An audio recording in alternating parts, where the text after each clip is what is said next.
ও বান্দা, তোমাকে 5 জন সন্তান দিলাম, এই 5 জন সন্তান কিভাবে চলবে তুমি প্রেসক্রিপশন দাও।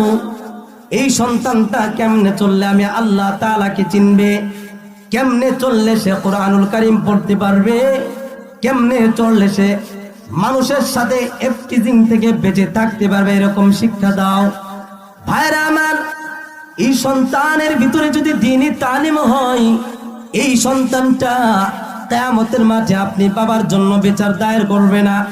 আজকে সন্তানের জন্য রিকশা চালাইলেন, খেতে খামারে কাজ করলেন, কত কষ্ট কইরা সন্তানকে মানুষ বানাইলেন, কিন্তু সন্তানের অন্তরের মধ্যে নূরের তাজাল্লি নাই, কোরআনের আওয়াজ নাই, এই সন্তানের ভিতরে আল্লাহ তাআলার ভয় নাই।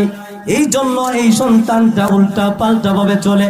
আমি বড় হুজুর, আমি বড় বক্তা।